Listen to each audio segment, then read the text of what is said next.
It's my great pleasure to be interviewing Michael Lyric today, and many of you will know Michael for his books on design thinking. Michael, would you mind giving us a little bit of an introduction to yourself and the work that you've been doing over, is it the last 20 years you've been doing design thinking? Exactly, the last 20 years design thinking. So I became an expert in design thinking, and basically all my books are reflected on the work I did in the innovation space. So basically I was experienced real projects, I did research with top universities, and out of the research and the project work, I was reflecting and putting the books together. Okay, and you've had some pretty significant roles along the way with, is it a Swiss telecom company, for example? Exactly. So yes, I was working in the space, applying basically all my methodologies. I was Swiss telecom, I was working for Deloitte, and for the last 1.5 years now, I have my own company, doing consultancy work. You really know what these techniques are like at the coalface. You've tested them in battle. So for those who don't really understand design thinking, how would you summarise what design thinking is about? So the most important part about design thinking is the mindset. So how are we going to solve the problem, how we engage with the customer, how we work in teams. Yeah. And this is the basics about design thinking. It's not about post-its, yes, sticky notes. It's not about bringing kind of new tools and methodologies into the play. It's more about how we think about the problem space, the solution space, and how we interact as a team. So if you had to summarize that mindset, how would you say that? Well, I think the most important part is really how you collaborate within your team. So you're really understanding where you are in the process. So understanding if you are looking into the understanding of the real customer behavior needs. If you're coming together as a team, creating a point of view, or you're out there, creating kind of new creative solutions. And this is basically kind of the core sense of opening up, coming together again, and finding like really beautiful and radical innovation at the end. It's interesting you talk about, opening up and coming together again. A lot of viewers will be familiar perhaps with the double diamond process. Exactly. And the double diamond is really important, but the double diamond is always kind of displayed in an equal way. There's a problem space and solution space, and they have like the same amount of time. I usually encourage the teams to go for like 80% finding the appropriate problem, yes, and 20% looking into the solution, and usually then you get like awesome innovation at the end. Okay, so as you go through empathizing and defining and ideating, that's where you give your 80%, and then once you're then going into your prototyping and testing, you would spend less time on that because you've got a very well-defined problem. Exactly. Back to Einstein's thing around spend 95% of your time on defining the problem, 5% on solving it. That's a favorite quote, and actually it's really applying also for design thinking, yes, innovation. And usually I'm not even talking about innovation. For me it's more like market opportunities, because a lot of things we are doing, reconfiguring different things in a new way, yes, creating impact in the market. And nowadays sometimes related to technologies we're adding, new business models, but also kind of new ways of creating value propositions. And at the end of the day, this really makes the difference. And yes, at the end of the day, it's a reconfiguration of existing things into a new market opportunity. And like really radical kind of new innovations that we're coming to a different topic, it's related to business ecosystem. So yes, this business ecosystem design, this means really coming up with something new to the market and new to the customer. And here we are more radical than in the traditional way of incremental innovation. I'm particularly interested in ecosystem design, and it's something that you mentioned yesterday in your talk at Workation.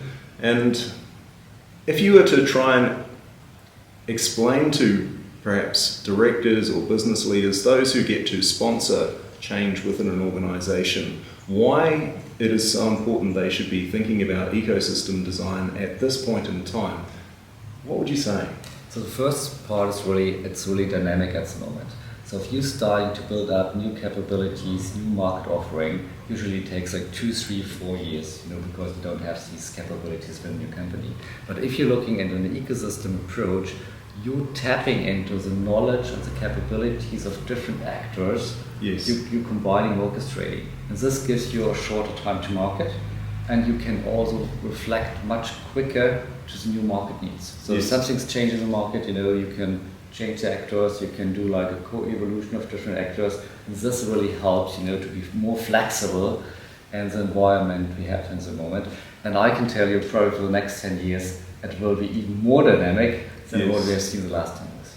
It sounds a little bit like Lego, where if you're just an individual enterprise operating with a certain set of capabilities, you've only got so many pieces to play with. And when the environment changes, COVID comes along. No one expected it, but suddenly we were no longer able to meet at work. If, for example, in your ecosystem, you had building blocks that were around remote working, around being able to provide food delivery services, medical supplies and so on, suddenly you would be able to respond a lot more quickly, wouldn't you? More pieces in your Lego kit. And I think the best learning was really COVID-19. It's probably also the breaking supply chain over the last 12 months. So all these things taught us already, we have to be more flexible. And this is now really the time, not even to think of like a global ecosystem, but it might be kind of a regional ecosystem, a national ecosystem, maybe kind of one bigger region, you're combining things. And a lot of companies, they're rethinking about what is the future, the purpose about doing things. And I think ecosystem design is a good starting point of having different perspectives on your strategy, on what you like to achieve, and also create impact for the customer. Yeah, it's fascinating. The viewers may not be aware that part of my background is composites, so my doctorate was looking at how do you bring together two different materials to create synergy to get something stronger. And this ecosystem design feels very much like that. How do you bring together dissimilar things to create that synergy? For those who are interested in exploring this further, what would be a really useful starting point? Like, a good maxim is to think big, start small, move quickly. Thinking big is the ecosystem, but starting small, where would you start with doing ecosystem design? So actually I'm starting really with the design thinking part, understanding the customer again, creating a couple of MVPs, usually to have like a smaller system of prototypes out there, and then I call the new methodology minimum viable ecosystem. So we're creating the minimum blueprint of having different actors collaborating together, defining value streams, testing if this is working.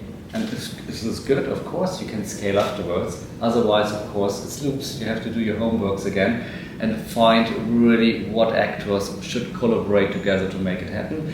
And I see a lot of ecosystem design at the moment in the healthcare space, so that we have to redefine how healthcare is operating, for example. We see it for large companies doing automation, for example, in the B2B context, but we see it at the same time in the financial service industry, looking into how a new value proposition is provided to the market with different actors. And this is not some traditional financial services, not like products we have seen. It's more like kind of what is the offering, how we're going to fulfill the future customer needs with like extended offerings. And there might be still space for financial product, but it's not the core. Yeah. One of the exciting things about this too is it's about creating new markets and new opportunities. And you talked yesterday about the difference between red ocean, blue ocean strategy and black ocean strategy. I'm just wondering if you could summarize that thinking for us. Exactly. So we know about red ocean, blue ocean, these concepts out there for more than 20 years. And basically we were applying them really successfully to have like a differentiator within our strategy. The black ocean part is really kind of how I set the ambition with the company. Black ocean means you are the only one in the market, and a lot of people say, oh my goodness, we don't like to have this scenario in the future that one company is ruling the entire world, but I can tell you just for the ambition setting, it's important to have this kind of thinking, because within your ecosystem, you like to have the best actors in the market, you like to have the best value streams, the best business model. Of course, there will be competitors joining in the same kind of value proposition you're creating, and finally, in the end, there will be only like 2 or 3 companies surviving because everyone else did not the proper job in configuring the ecosystem in a way that you will be successful. That's fascinating, because if black ocean is about being the first, creating something new, then that ecosystem thinking of creating a new market with a new offering, with new problems to solve, that's what enables you to have that black ocean. And of course there will be people who will quickly follow, and that becomes the blue ocean, but still not so much competition, and no one wants to be in the red ocean. A lot of blood is shed in that space.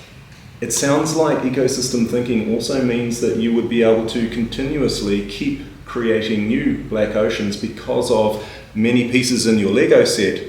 You can keep creating new markets and new products and new opportunities, and so in a way you have that business advantage of being able to create black oceans quickly, to fail fast if it's not working, because it's easy to reconfigure an ecosystem and it's a shared cost of ownership as opposed to one business needing to do everything. It sounds like a really smart way to do business in a world that is changing so fast. Exactly, and I think this is needed right now. We have to educate leadership teams, product manager, innovation teams about the methodology. So this is one of my basic tasks at the moment, going out there and talking about business ecosystem design, and hopefully we gradually having a good understanding, because it's not only your own company has to understand about business ecosystem design, also all the other actors, other companies joining in the ecosystem also have to understand. Yeah. So we have to educate a lot of people, as a good starting point, and that's the reason why I'm really kind of trying right now to have like trainings out there, educate people in also 1 hour workshops to tell them, it's needed to rethink, and I defined 10 mind shifts, in business ecosystem design, helping to go into this journey. Well, that's fascinating. Well, think big, start small, move quickly. Chance for you to now start thinking about what might be a workshop that you would like to invite someone to come and facilitate in the space of ecosystem design, to be able to start creating your own black oceans, new opportunity, to be able to leverage many pieces in a toolbox by the synergy of collaboration with others. Thanks so much, Michael. I really appreciate your time, and I admire your work greatly, and it's been a privilege to do this interview with you. Thank you very much for having me on your show. Thank you. Ciao. Bye-bye.